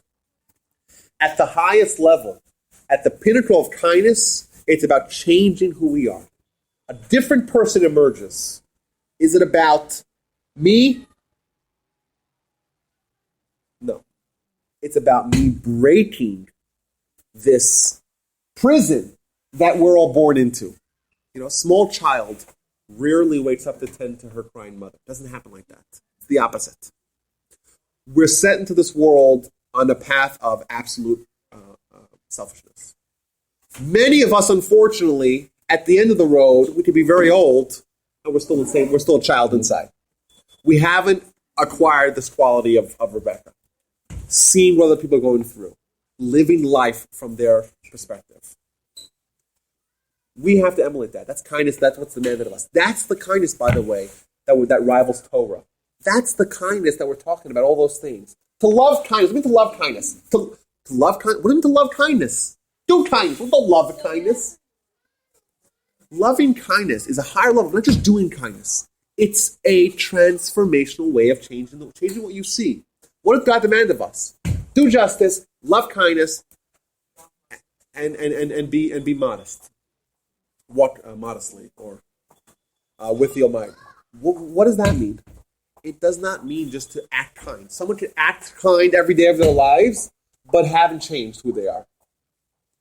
Kindness as in it rivaling Torah, in being the pillars, the bedrock of our spiritual world, of being the pillars that will uphold the world, of being the thing that's going to grant us atonement in place of the temple. Right? Those kindnesses, it's not just about doing kindness. It's about being a kind person, about being a different person than you were presented in this world as. Breaking a certain shell, breaking out of a certain cocoon that we all are placed into. And once you do that, what will you have? You'll have a fantastic marriages. Guaranteed. No matter who your spouse is, if you do that, it's transformational. Fantastic marriages. You'll be a kind person, of course. That's a mitzvah in its own right. You'll be a better person. You'll be but faith, true faith. If someone is super selfish, someone doesn't see others, they don't see God either. They may go to shul or whatever and support and especially when everyone's watching, be very charitable, right? And participate. But God's not really on the radar. Oh, they believe, yeah, of course, yeah. Shamru B'Danu, I believe. Yeah. Oh, absolutely. I checked the box. I'm not an atheist. All those guys are whack jobs. No, we're faith. But do they really have God in their lives? No. Is God really an influence in their lives? No. It's just about them. They're little babies that are more mature and have know how to be societally okay. If we want to have, yes, go ahead. How do you teach a child? Okay, I don't have any little people in my life at this point in time, but how do you teach a child this high level? You can't. Well, you teach it through tzedakah by helping out in the community, about doing for people, I guess, but they're not taking in God, I don't think, the same way that perhaps. So what I do to my kids. Tell what I do to my kids. I tell my kids. So I have a bunch of little kids that are close in age. I always tell them, you have to see if your brother is about to go swallow Lego, which by the way kids love to do. It's the top of every Lego head, by the way, has 3 little holes in the actual Lego head. They do that because God forbid, it gets stuck in someone's throat. Or they can pull it out, but they can maybe perhaps some oxygen breathe through it. still not encouraged to be consumed. What did my son, when Despite that. my oldest son was about 2, he said God was everybody's imaginary friend. Okay, I'll take that. You act kind, you know. Huh? You act kind. Yeah, so I tell my kids, I say, listen, you have a brother. This is your brother, right? This is your brother. Like this is the best friend you'll have. You see him reaching for something dangerous, you got to stop. It's your responsibility. You have to notice what other kids are doing. If you see a kid, and my kids do this way too often, but you guys ever come to my house for Shabbos, like we hope when I arrange a Shabbaton, you'll see it. Hopefully it might be painted by then, but if it's not painted by then, my kids love coloring on walls. Especially with permanent markers. It's called chalkboard paint. You might try that.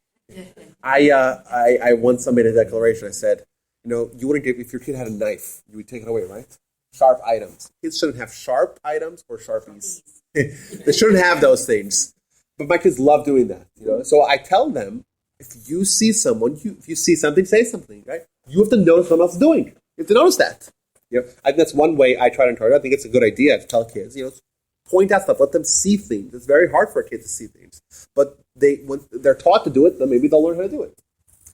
That's one idea. I think also about God. I tell my kids all the time that we have the Almighty watching over us from heaven. The Almighty is watching. My kids know that the Almighty is like our Father in heaven who's watching us, who's there with us, who did all these things for us. And I say, we can't see Hashem. We can't see Him. But He can see us. And that's, in fact, I had a great story with this. That's the way the Talmud describes, one of the definitions the Talmud gives to the Almighty is that Roeh ve'eino nireh, sees but is unseen. I tell my kids always, Hashem sees us, but we can't see Him. Then it's okay if they get to know that there's something out there that you can't see, you cannot engage with on a sensory level, but exists. And you teach the kid, and they know that there's something out there that exists. I was once, this was like one of those episodes of Deja Vu, or like super coincidental, or just remarkable, or nothing. I don't even know what to make of it. But I was on the couch, and whenever I'm on the couch, my kids like jumping on top of me and running around and pulling my hairs and pulling my ears. Not pulling my hair, but like just being there, whatever. We have a very good relationship, my kids and I. So, and I always tell them, I said, Hashem can see us, we can see Hashem. I guess I was telling it to them recently. It was somehow careening off the sides of their brain, and I was reading some sort of book, some sort of Torah book, and I happened to got to the letter that Hashem, the Almighty, Roeh ve'eino nireh, seen but unseen. And then as my kid is there behind me, he says, by the way, Abba, you should know, Hashem sees us, but we can't see Him. Literally, as I was reading it, I was like, whoa! I don't know what it means. I'm not trying to say that, some sort of idea. I don't know anything. It probably is nothing, or maybe it's something. I don't know. But it was still a cool episode. It's called synchronicity. Yeah, is that what it's called? Or it's just called something else? I can speak a little bit Hebrew. No. Well, we lived in Israel. My son spoke a fluent Hebrew. And then he came here and he forgot it on the plane, like on the stopover in Frankfurt. He forgot it all. So he didn't say it in Hebrew. He said it in English. Yeah, actually, I think it was a different one of my children. But like that's a good thing to tell you. You tell a child about something out there that you can't see, but you're opening up a little crack in the window, little ice pick, little Andy Dufresne, in your prison. No one got that reference? Yes. Thank you. Right, you're scratching your little tiny little hole, in a little prison that the kids are born into. I think that they feed off each other. Just Abraham discovered his kindness, perhaps through his faith. Perhaps we can discover faith through our kindness. I think they're interrelated because what they do in a person is essentially the same. Right? What they change. So to answer your question, I think that those are both good ideas. Telling kids to notice things, like getting there. And what's also very interesting, like the Torah in that verse about Moses, what did it say about him? It said the one word twice. He saw. I think it's about a vision. It's about noticing before you even act on anything, before even someone behaves in a kind way. At the root of someone's kindness is going to be noticing, seeing, vision, right? perceiving. Is it the words for seeing and hearing in Hebrew are so similar? Ooh, interesting. Yeah, I always think confuse me because Yeah, it's very interesting. Maybe that's interlinked. We said that kindness and fear of heaven are interlinked because it's essentially at the core of the human. It's the same thing. I think maybe an action item that we could do would be to just notice other people. You notice what someone else is going through. As I mentioned, we've all had this experience of being in a rusty mood and no one noticing it, and us being upset about that. Like, we've had that experience. I think it's a common sentiment where you went through something and you really want to let someone know about it, but no one seems to notice you. But if someone were actually to stop and say, "Okay, let's take a frame, take a picture, let's take a mugshot of this guy. What's he going through?" If you had to ask yourself that question, most people are about to perceive, "Oh, this person is in something. They're going through something." But most of us don't see. Yeah, we see, but we don't look. We don't examine. We don't absorb what we encounter. Perhaps a good action item for us would be to try to you see someone, what are they going through? Ask yourself that question. And that is a small step towards achieving this lofty. Something I did all my practice, my 39 years of practice. Yeah. Yeah. And not just into it. When a patient came into the office, they just get their meds or they want to tell you this, that, and the other, but if you saw something a little different about them, you investigated that. Mm-hmm. And not just. That was our idea. What kind of medicine? Neurology. So it's not. So you say it's not just about taking what they tell you. Oh, absolutely. It's digging much deeper. It's like, you got to look at the facial expressions and the body language. Absolutely. But there's another element too. Once you see something, you can't unsee it. So we want to avoid seeing it. I think many people do. But once you see it, you can't turn away and act as if. Yeah, but that's when you get there. When you know you should help somebody, you see someone help, you know it. Don't do it. Walk up there. Because you don't face it. Don't do it. That's what makes you feel bad. Well, that's your responsibility because then you have to process your lack of action. But maybe that's why God tells Abraham he's on hallowed ground. Yeah, you do have to take your shoes off and understand the other person's perspective, but you still have to walk your path. And everybody's path is a spiritual one. I think recently, just yesterday, I think I was guilty of trying to avoid seeing something because it was just too heart-wrenching. I still want to avoid looking at it, seeing it. Well, you're not going to ever be the same. Because Right. You have been changed by Right, yourself. but I think that's probably just a manifestation of still not willing or not being eager to. I want to say one more thought, guys, and we'll finish with that. This thought's optional. We talk about. The Torah tells us, or the Talmud tells us, that if someone studies Torah but doesn't do kindness, they don't believe in God. I think that maybe that can make a lot more sense now to us. What does kindness really mean? At the core of what it does to a person, it's opening up their hearts. Someone doesn't have kindness, their heart's closed. Well, they can be studying a lot of Torah, but maybe they don't believe in God as well. Their heart's closed. They don't do kindness. Clearly, their heart's closed. Clearly, God's not there either. In a way that essentially, if you really have faith, you really have kindness. And if you don't have one or the other, you don't have the other. Perhaps that's what it's saying. That all you need to know about a person is whether or not they have this characteristic of kindness, and then you'll know if they have faith or not. That's all you need to know. Opening up your heart to someone else will open up your heart to God as well. Aren't there a hopefully high percentage of rabbis that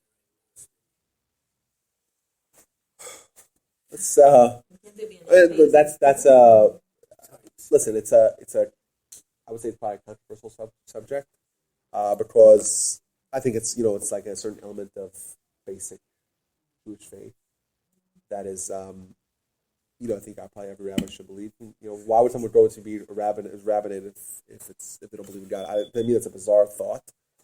But I think today You don't we're necessarily believe it, not that you're not sure. you're not sure. You're trying to be okay. You're not sure.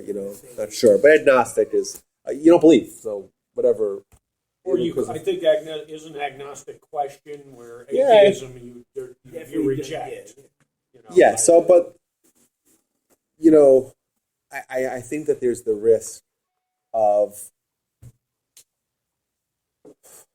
trying to think of a right way to present this. I think that for sure traditionally no one would go to the rabbinate if they didn't have faith. I think today being a rabbi is not what it used to be, or just the definition of what it means of being labeled as a rabbi can mean a lot of different things. Yes, we do live in a reality where there is this option, or this we do find rabbis who don't believe in, let's say, the divinity of the Torah, or don't believe in God necessarily, don't believe, or are atheist, or what's it called. So I do think it's a dilution of Jewish faith, for sure. And I also think that it doesn't help the constituents. How are you going to inspire the crowd if you don't, and by teaching Torah or by teaching about faith when you're not on board? And that I think does contribute to maybe like a dilution of the material. But I would We have assume- such powerful. You go ahead. Well, I didn't interrupt, but I would assume this is probably I would assume that in Christianity it's the same Oh, I'm sure. people No, in the people are clergy people, would yeah. get questioned. Well, I mean, you just take, for instance, what happened the night before last in Brooklyn, where 7 Hasidic kids, they had the hot plate on, and and I didn't hear about that. the husband was away, that's the community. The mother had 8 kids. 7 died in the fire. They had a fire because the hot plate was on for Shabbos. And 2 of them got out. The mother got out, and one's daughter, they were severely injured. I don't know if they survived. As far as I One know, thing yeah. you did. Yeah, correct. But the other I mean, how do you That happens. resolve That happens to be the episode that I couldn't. I just saw the headline. I couldn't read it. You couldn't read about it, But that it's too tragic. I can't even think about it. but I But mean, it is true. what's your point there? Well, the point is when people they're proselytizing, or they're preaching and all that, then something like this happens. How do you resolve that with It's- and anything it's- in war and all this other It's thing? With benevolent yeah, but we God? talked about. We had a whole class about this. If you remember, I think you were, no. Oh, yeah. We taught this is an issue that is very much discussed. Like we have Jewish history is a never ending litany of suffering, and it's something which we really have to examine very thoughtfully and sensitively.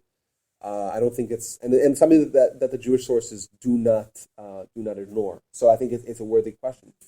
But as to your original question I do believe that perhaps some of the erosion that we've had, or the attrition that we've had amongst our communities, wherein you have young Jews that don't support Israel, young Jews don't identify as Jewish, don't participate in synagogues, don't become members. Perhaps, we could really self-examine, self-criticize by saying if the rabbis aren't teaching the powerful lessons of the Torah, or aren't inspiring, for whatever reason, either because they themselves aren't so into it. You had that rabbi in Los Angeles who gave the big speech and goes about saying, "Oh, the Exodus is a bunch of baloney." He gave a speech on Pesach. Can you imagine? How inspiring is it for a young Jew to say, "Oh, let's celebrate Passover. We left Egypt." And the rabbi says, "Actually, you didn't." A bunch of nonsense. Okay, so what are we doing here? Well, let's leave. Why are we eating this matzah? Like, if that's the lesson that you're going to impart to the community, well, how inspiring is that? If you're not going to be teaching faith, if you're not going to be teaching Torah, well, then is it a shot that the kids are going to leave the faith of the Torah? I thought Well, faith you live was in a not lot. an appropriate term in Judaism. Not faith. Faith is a Okay, belief without okay. evidence. Well, We have an abundant amount of evidence. We should just know. yeah, okay. So that's we had semantics, that right? discussion about evidence. Oh, we talked about it last week, and we Yeah. talked about evidence, and I have more. There's more of that coming, by the way. But yes, that's true. That's true. But when I, of course, pardon my misuse of the term. But what I meant is a belief and a living of life with the recognition and cognizance of God and nothing. That's what I meant when I say faith. Yes, of course. It's if we have faith alone, then we're missing something. Which, by the way, once we open the subject, Maimonides in the Mishnah Torah talks about just knowledge. However, in the Guide to the Perplexed, opens the door for faith based upon tradition being worthy of something. So we're not going to totally repudiate faith as it being just a belief that was inculcated by parents or by tradition. We don't negate that entirely. It has a place. Yet we demand more, of course. But yes, I do think that's a big problem that we're facing. Where this reality does not necessarily go very far in contributing towards reversing a trend that's very troubling for us. Either way, those are my thoughts, guys. Kindness, yes, we talk about kindness, very important. 4 levels of kind, but it's a transformational quality that hopefully will harness and become fantastic people. Thanks a lot for coming. And next, is that it? Were we done here for until after Pesach? Have a wonderful Pesach. And we'll have a curriculum. And if you have any ideas, please share them. Yes. No class. That's right.